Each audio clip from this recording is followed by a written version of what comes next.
ക്രിസ്മസിന് ഇങ്ങനെ ഒരു ആചാരം ഉണ്ടാവും അല്ലെ? അതിപ്പോ സ്കൂളാണെങ്കിലും ഓഫീസ് ആണെങ്കിലും. ഹായ് ഹലോ എല്ലാവർക്കും നമസ്കാരം, വെൽക്കം ടു റോസൂസ് ടോക്കസ്ട്രൈ. അങ്ങനെ ഒരു ആചാരത്തിന്റെ പിന്നാലെയാണ് ഇന്ന് നമ്മൾ പോണേ. കഴിഞ്ഞ വ്ലോഗ് കണ്ടവർക്ക് അറിയാം നമ്മൾ എവിടെ പോയിട്ട് തിരിച്ചു വന്നേന്ന്. ബ്ലാക്ക് ഫ്രൈഡേയുടെ ഓഫർ നടക്കണോണ്ട് തന്നെ ഞാനൊരു ജീൻസും ഒരു ടോപ്പും എടുത്ത് 2-3 ഡ്രസ്സൊക്കെ ഇട്ട് നോക്കിയെങ്കിലും ആ ഇട്ട് നോക്കാത്ത ഡ്രസ്സാണ് ലാസ്റ്റ് മേടിച്ചത്. അത് പിന്നെ അങ്ങനെയാണല്ലോ. 2 ദിവസം കഴിഞ്ഞ് ഷാരോന്റെ ഓഫീസിൽ ഇവർ ക്രിസ്മസ് ഡേ സെലിബ്രേറ്റ് ചെയ്യുന്ന ദിവസമാണ്. അതുകൊണ്ട് തന്നെ ക്രിസ്മസ് ഗിഫ്റ്റ് മേടിക്കാനും കൂടിയിട്ടാണ് നമ്മൾ ഇറങ്ങിയത്.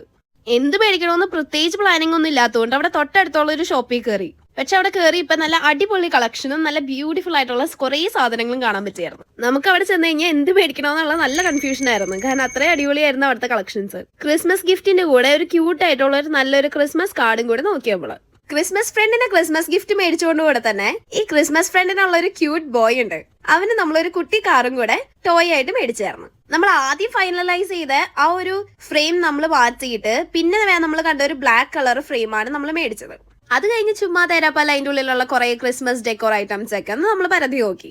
അതൊക്കെ മേടിച്ച് അവിടെ നിന്ന് കഴിഞ്ഞ് കഴിഞ്ഞപ്പോഴാണ് ഷാരോണ്ട് മുടി വെട്ടണമെന്ന് പറഞ്ഞത്. മുമ്പത്തെ വ്ലോഗിൽ പറഞ്ഞ പോലെ ഏതോ ചൈനക്കാരനാണ് തലവെച്ച് കൊടുത്തെങ്കിൽ ഈ പ്രാവശ്യം പരീക്ഷിക്കാൻ വേണ്ടി വേറെ ഏതോ ഒരു ചേട്ടനാണ് തലവെച്ച് കൊടുത്തത്. അതെന്തായാലും അടിപൊളിയായി. അപ്പൊ അത്രയുള്ളതേ, അടുത്ത വ്ലോഗിൽ കാണാം. Tata bye bye.